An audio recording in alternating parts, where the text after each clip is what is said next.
ব্যাংকের নিরাপত্তা রক্ষীর বন্দুক থেকে ছুটল গুলি, আহত নাবালিকা সহ 5। শিলিগুড়ির বিধাননগরের জোর শোরগোল, নিরাপত্তা রক্ষীকে আটক করেছে পুলিশ।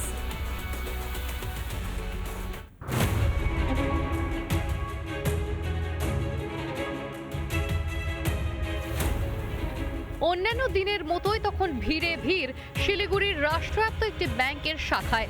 আচমকাই নিরাপত্তারক্ষীর বন্দুক থেকে ছুটল গুলি, ব্যাংকের মধ্যেই রক্তারক্তি কাণ্ড। ফোন করলো, কি বললো? বলে যে আপনার ছেলে গুলি লাগেছে, আপনি তাড়াতাড়ি আসো। আমি আসলাম, দেখছি যে এইখান থেকে উঠাই দিয়েছিল বলে মেডিকেল। কোথায় গুলি লেগেছে আপনার ছেলে? ফিরিঙ্গাতে, পাতে লাগে। পায়ে লেগেছে। কোন ব্যাংকে গেছিল? হ্যাঁ, কোন ব্যাংকে? Central bank.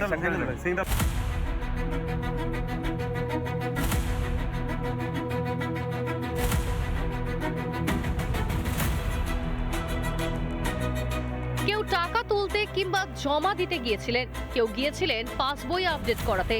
তখনই বিপত্তি, আচমকাই নিরাপত্তারক্ষীর বন্দুক থেকে গুলি চলে।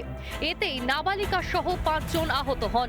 আহতদের উদ্ধার করে উত্তরবঙ্গ মেডিকেল কলেজে পাঠানো হয়। ব্যাংকে গিয়েছিল টাকা তুলতে, আর ব্যাংকে কি ফায়ারিং হয়েছে না কি হয়েছে বলে আমরা ওইভাবে শুনলাম। আমরা বলতে ডাকাতি হয়েছে নাকি ওইভাবে ফায়ারিং হয়েছে, আর কীভাবে ফায়ারিংটা হলো সেটা আমরা জানতে চাই। ব্যাংকে কি কিছু নাকি কি কারণে হলো, মানে কি কারণে হয়েছে সেটা আমরা জানতে চাই। নাহলে আমরা ব্যাংক ঘেরা করবো, নাহলে পুলিশ কি বলে থানায় আমরা যাই ডায়েরি করবো।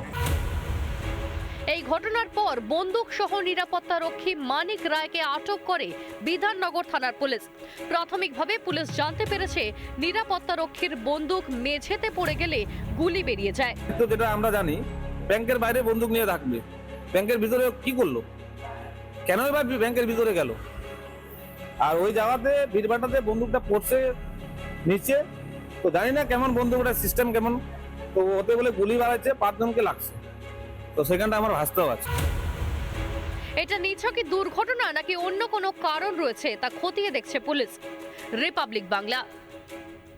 নানা ধরনের কন্টেন্ট দেখার জন্য লাইক করুন, শেয়ার করুন আমাদের ফেসবুক পেজ, সাবস্ক্রাইব করুন আমাদের ইউটিউব চ্যানেল। পাশাপাশি অন্যান্য ব্রেকিং নিউজের জন্য অবশ্যই চোখ রাখুন রিপাবলিক বাংলায়।